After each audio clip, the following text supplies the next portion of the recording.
ಶ್ರೀ ಗಣಪತಿ ಶಾರದಾ ಗುರುಭ್ಯೋ ನಮಃ. ಶ್ರೀರಾಮ ರಾಮ ರಾಮೇತಿ ರಮೇ ರಾಮೇ ಮನೋರಮೆ ಸಹಸ್ರನಾಮ ತತ್ತುಲ್ಯಂ ರಾಮನಾಮ ವರಾನನೆ. ಶ್ರೋತೃಗಳಿಗೆ ಶ್ರೀಮದ್ ವಾಲ್ಮೀಕಿ ರಾಮಾಯಣದ ಸುಂದರ ಕಾಂಡದಲ್ಲಿ ಲಂಕಾಪುರಿಯ ದಹನ, ರಾಕ್ಷಸರ ವಿಲಾಪ ಎಂಬ 54ನೆಯ ಸರ್ಗಕ್ಕೆ ಸ್ವಾಗತ. ವೀಕ್ಷಮಾಣಸ್ತತೋ ಲಂಕಾಂ ಕಪಿಃ ಕೃತ ಮನೋರಥಃ ವರ್ಧಮಾನ ಸಮುತ್ಸಾಹ ಕಾರ್ಯಶೇಷಮಚಿಂತಯತ್. ಇಷ್ಟಾರ್ಥವನ್ನು ಪೂರೈಸಿಕೊಂಡ ಹೆಚ್ಚುತ್ತಿರುವ ಉತ್ಸಾಹದಿಂದ ಕೂಡಿದ್ದ ಮಾರುತಿಯು ಲಂಕಾ ಪಟ್ಟಣವನ್ನು ನೋಡುತ್ತಾ ಉಳಿದಿರುವ ಕಾರ್ಯದ ವಿಷಯವಾಗಿ ಚಿಂತಿಸತೊಡಗಿದನು. ಈ ಸಮಯದಲ್ಲಿ ನಾನು ಮಾಡಬೇಕಾಗಿರುವ ಯಾವ ಕಾರ್ಯವೂ ಉಳಿದಿದೆ? ಇಲ್ಲಿರುವ ರಾಕ್ಷಸರಿಗೆ ಮತ್ತಷ್ಟು ದುಃಖವನ್ನು ಉಂಟು ಮಾಡುವ ಯಾವ ಕಾರ್ಯವನ್ನು ನಾನೀಗ ಮಾಡಲಿ? ಅಶೋಕವನವನ್ನು ಹಾಳು ಮಾಡಿದ್ದಾಯಿತು, ಬಲಿಷ್ಠರಾದ ರಾಕ್ಷಸರನ್ನು ಕೊಂದದ್ದು ಆಯಿತು, ರಾಕ್ಷಸ ಸೈನ್ಯದ ಒಂದು ಭಾಗವನ್ನು ನಾಶಗೊಳಿಸಿಯಾಯಿತು. ಉಳಿದಿರುವ ಕಾರ್ಯವೆಂದರೆ ದುರ್ಗದ ವಿನಾಶ. ದುರ್ಗವನ್ನು ವಿನಾಶಗೊಳಿಸಿಬಿಟ್ಟರೆ ನನ್ನ ಪರಿಶ್ರಮವು ಸುಖದಲ್ಲಿ ಮುಕ್ತಾಯಗೊಂಡಂತಾಗುತ್ತದೆ. ಅಲ್ಪ ಪ್ರಯತ್ನದ ಈ ನನ್ನ ಕಾರ್ಯದಲ್ಲಿ ಶ್ರಮವು ಹೆಚ್ಚು ಫಲದಾಯಕವಾಗುತ್ತದೆ. ನನ್ನ ಬಾಲದಲ್ಲಿ ದೇದೀಪ್ಯಮಾನನಾಗಿ ಬೆಳಗುತ್ತಿರುವ ಯಜ್ಞೇಶ್ವರನಿಗೆ ಇಲ್ಲಿರುವ ಶ್ರೇಷ್ಠವಾದ ಸೌಧಗಳನ್ನು ಆಹುತಿಗಳನ್ನಾಗಿಸಿ ಆತನನ್ನು ತೃಪ್ತಿಗೊಳಿಸುವುದು ನ್ಯಾಯವಾಗಿ ಕಾಣುತ್ತದೆ. ಹೀಗೆ ಯೋಚಿಸಿ ಹನುಮಂತನು ದುರ್ಗಕ್ಕೆ ಬೆಂಕಿಯಿಟ್ಟು ವಿನಾಶಗೊಳಿಸಲು ನಿಶ್ಚಯಿಸಿದನು. ಮಿಂಚಿನಿಂದ ಕೂಡಿದ ಮೇಘದಂತೆ ಬೆಳಗುತ್ತಿದ್ದ ಬಾಲದಿಂದ ಪ್ರಕಾಶಿಸುತ್ತಿದ್ದ ಮಹಾಕಪಿಯು ಲಂಕಾ ಪಟ್ಟಣದ ಸೌಧಗಳ ಮೇಲ್ಭಾಗಗಳಲ್ಲಿ ಸಂಚರಿಸತೊಡಗಿದನು. ಒಬ್ಬ ರಾಕ್ಷಸನ ಮನೆಯಿಂದ ಮತ್ತೊಬ್ಬ ರಾಕ್ಷಸನ ಮನೆಗೂ, ಒಂದು ಕೈತೋಟದಿಂದ ಮತ್ತೊಂದು ಕೈತೋಟಕ್ಕೂ ಹೋಗುತ್ತಾ ರಾಕ್ಷಸರ ಉಪ್ಪರಿಗೆ ಮನೆಗಳನ್ನು ನೋಡುತ್ತಾ ಸ್ವಲ್ಪವೂ ಬಳಲಿಕೆಯೇ ಇಲ್ಲದೆ ಆತನು ಸಂಚರಿಸುತ್ತಿದ್ದನು. ಮಹಾ ವೇಗವಂತನಾದ ಮಾರುತಿಯು ಚಂಗನೆ ಹಾರಿ ಪ್ರಹಸ್ತನ ಮನೆಗೆ ಹೋಗಿ ಅದನ್ನು ಬಾಲದ ಬೆಂಕಿಯಿಂದ ಹೊತ್ತಿಸಿ ಮುಂದೆ ಹೋದನು. ಪ್ರಳಯ ಕಾಲದ ಅಗ್ನಿಯ ಜ್ವಾಲೆಗಳಂತಿದ್ದ ಬಾಲದ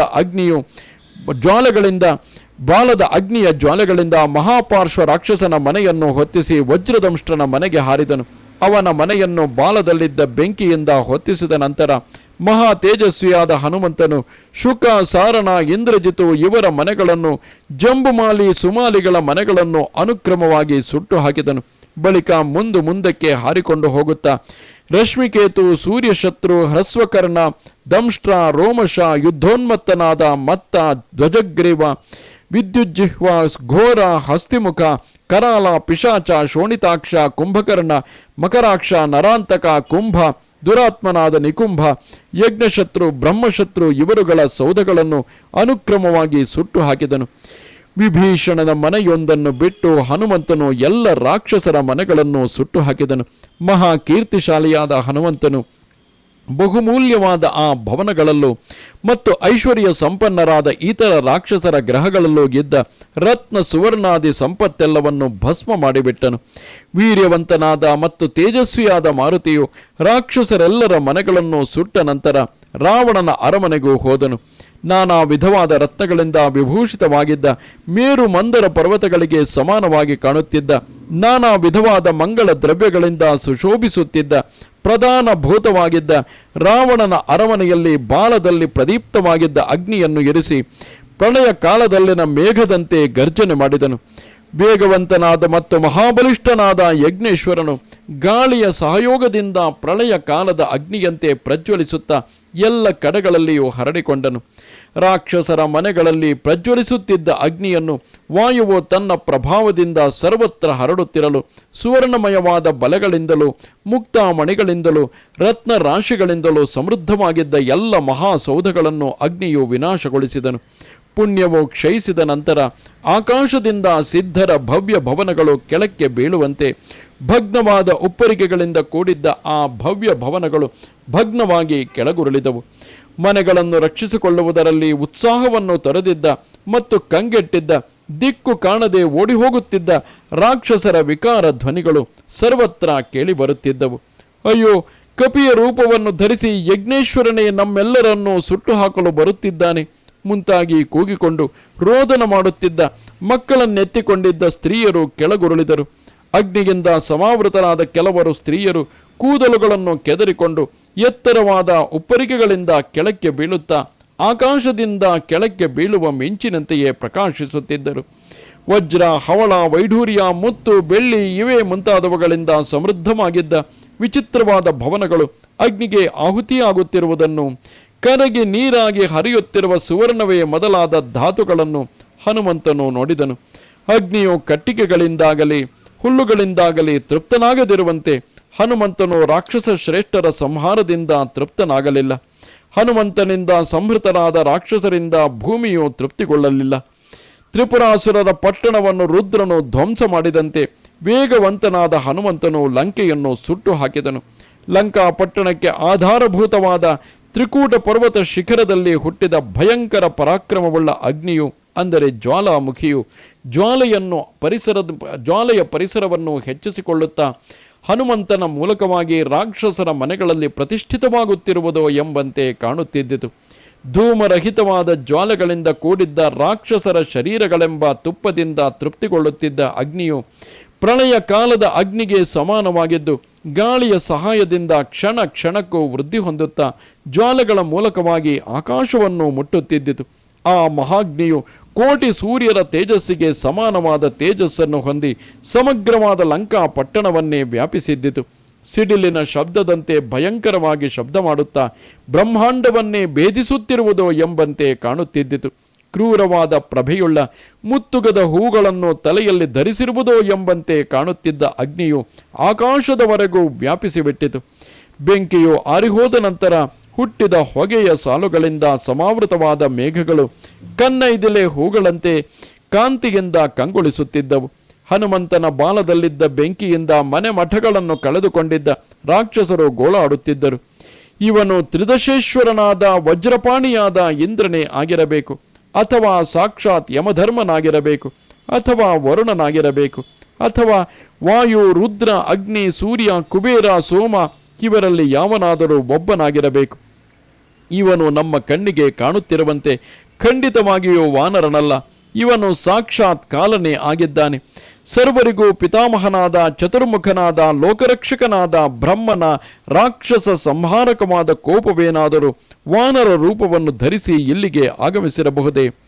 ಚಿಂತಿಸಲು ಅಶಕ್ಯವಾದ, ಅವ್ಯಕ್ತವಾದ, ಅನಂತವಾದ, ಅದ್ವಿತೀಯವಾದ ವೈಷ್ಣವ ಮಹಾತೇಜಸ್ಸೇನಾದರೂ ತನ್ನ ಮಾಯೆಯಿಂದ ಕಪಿರೂಪವನ್ನು ಧರಿಸಿ ರಾಕ್ಷಸರ ಸಂಹಾರಕ್ಕಾಗಿಯೇ ಇಲ್ಲಿಗೆ ಬಂದಿರಬಹುದೇ? ಪ್ರಾಣಿ, ವೃಕ್ಷ, ಸೌಧಗಳ ಸಮೇತವಾಗಿ ಹನುಮಂತನ ಬಾಲದ ಅಗ್ನಿಯಿಂದ ಸುಟ್ಟು ಭಸ್ಮವಾಗಿ ಹೋಗಿದ್ದ ಲಂಕಾ ಪಟ್ಟಣವನ್ನು ನೋಡಿ ರಾಕ್ಷಸರೆಲ್ಲರೂ ಒಟ್ಟಾಗಿ ಸೇರಿಕೊಂಡು ಹಲವು ಬಗೆಗಳಲ್ಲಿ ತಮ್ಮಲ್ಲಿಯೇ ಆಡಿಕೊಳ್ಳುತ್ತಿದ್ದರು. ರಾಕ್ಷಸರು ಕುದುರೆಗಳು, ರಥಗಳು, ಆನೆಗಳು, ಪ್ರಾಣಿಗಳ ಸಮೂಹಗಳು, ಪಕ್ಷಿಗಳು, ವೃಕ್ಷಗಳು ಇವುಗಳೆಲ್ಲದರೊಡನೆ ಭಸ್ಮವಾಗಿ ಹೋಗಿದ್ದ ಲಂಕೆಯು ದೀನ ಭಾವದಿಂದ ಗಟ್ಟಿಯಾಗಿ ಅಳತೊಡಗಿತು. ಅಯ್ಯೋ ತಂದೆಯೇ, ಅಯ್ಯೋ ಮಗನೇ, ಅಯ್ಯೋ ಪತಿಯೇ, ಅಯ್ಯೋ ಮಿತ್ರನೇ, ಅಯ್ಯೋ ಪ್ರಾಣಕಾಂತನೇ, ಪುಣ್ಯವೆಲ್ಲವೂ ಕಳೆದು ಹೋಯಿತು. ನಾವೆಲ್ಲರೂ ವಿನಾಶ ಹೊಂದಿದೆವು. ನೀನಿಲ್ಲದೆ ನಾವು ಬದುಕಿರುವುದಾದರೂ ಹೇಗೆ? ಕಪಿರೂಪನಾದ ಕಾಲನು ಎಲ್ಲವನ್ನೂ ಭಸ್ಮ ಮಾಡಿಬಿಟ್ಟನಲ್ಲವೇ? ಅಯ್ಯೋ, ಇದೇ ಮುಂತಾಗಿ ರಾಕ್ಷಸರು ರೋದನ ಮಾಡುತ್ತಾ ಬಹುಭಯಂಕರವಾಗಿ ಕೂಗಿಕೊಳ್ಳುತ್ತಿದ್ದರು. ಹನುಮಂತನ ಪ್ರಬಲವಾದ ಕೋಪದಿಂದ ತಿರಸ್ಕೃತವಾದ ಯಜ್ಞೇಶ್ವರನ ಜ್ವಾಲೆಗಳಿಂದ ಸಮಾವೃತವಾದ ಅನೇಕ ಯೋಧರನ್ನು ಕಳೆದುಕೊಂಡ ಹಿಮ್ಮೆಟ್ಟಿದ ಅನೇಕ ಯೋಧರಿಂದ ಕೂಡಿದ್ದ ಆ ಲಂಕಾ ಪಟ್ಟಣವು ಮಹಾತ್ಮನೊಬ್ಬನ ಶಾಪದಿಂದ ವಿನಾಶ ಹೊಂದಿತೋ ಎಂಬಂತೆ ಕಾಣುತ್ತಿದ್ದಿತು. ಭಯದಿಂದ ವಿಹ್ವಲರಾಗಿ ವಿಷಣ್ಣವತನರಾಗಿದ್ದ ರಾಕ್ಷಸರಿಂದ ಪರಿವೃತವಾಗಿದ್ದ ಊರ್ಧ್ವಮುಖವಾಗಿ ಹರಿಯುತ್ತಿದ್ದ ಜ್ವಾಲೆಗಳುಳ್ಳ ಬೆಂಕಿಯ ಸುಟ್ಟ ಗುರುತಿನಿಂದ ವ್ಯಾಪ್ತವಾಗಿದ್ದ ಬ್ರಹ್ಮನ ಕೋಪದಿಂದ ವಿನಾಶ ಹೊಂದಿದ ಭೂಮಿಯಂತೆ ಕಾಣುತ್ತಿದ್ದ ಲಂಕಾ ಪಟ್ಟಣವನ್ನು ಮಹಾತ್ಮನಾದ ಹನುಮಂತನು ನೋಡಿದನು. ಹೀಗೆ ಮಾರುತಿಯು ಅಶೋಕವನವನ್ನು ಧ್ವಂಸ ಮಾಡಿ ಮಹಾ ರಾಕ್ಷಸರನ್ನು ಯುದ್ಧದಲ್ಲಿ ಸಂಹರಿಸಿ ಶ್ರೇಷ್ಠವಾದ ಮನೆಗಳ ಸಾಲುಗಳಿಂದ ಸಮಲಂಕೃತವಾಗಿದ್ದ ಲಂಕಾ ಪಟ್ಟಣವನ್ನು ಸುಟ್ಟು ಹಾಕಿ ಸ್ವಸ್ಥನಾದನು. ಆ ಸಮಯದಲ್ಲಿ ವಾನರ ಶ್ರೇಷ್ಠನಾದ ಹನುಮಂತನು ವಿಚಿತ್ರವಾದ ತ್ರಿಕೂಟ ಪರ್ವತ ಶಿಖರದ ಅಗ್ರಭಾಗದಲ್ಲಿ ಸುಪ್ರತಿಷ್ಠಿತನಾಗಿ ನಿಂತಿದ್ದನು. ಪ್ರದೀಪ್ತವಾಗಿದ್ದ ಅಗ್ನಿಯ ಜ್ವಾಲೆಗಳೆಂಬ ಮಾಲೆಯನ್ನು ಧರಿಸಿದ್ದ ಅವನು ಅಂಶುಮಾಲೆಯಾದ ಸೂರ್ಯನಂತೆಯೇ ಪ್ರಕಾಶಿಸುತ್ತಿದ್ದನು. ಅನೇಕ ರಾಕ್ಷಸರನ್ನು ಸಂಹರಿಸಿ ಅನೇಕ ವೃಕ್ಷಗಳಿಂದ ನಿಬಿಡವಾಗಿದ್ದ ಅಶೋಕವನವನ್ನು ಧ್ವಂಸ ಮಾಡಿ ರಾಕ್ಷಸರ ಮನೆಗಳಿಗೆ ಬೆಂಕಿಯನ್ನಿಟ್ಟು ಶ್ರೀರಾಮನನ್ನು ಮನಸ್ಸಿನಲ್ಲಿ ಸ್ಮರಿಸಿಕೊಂಡನು.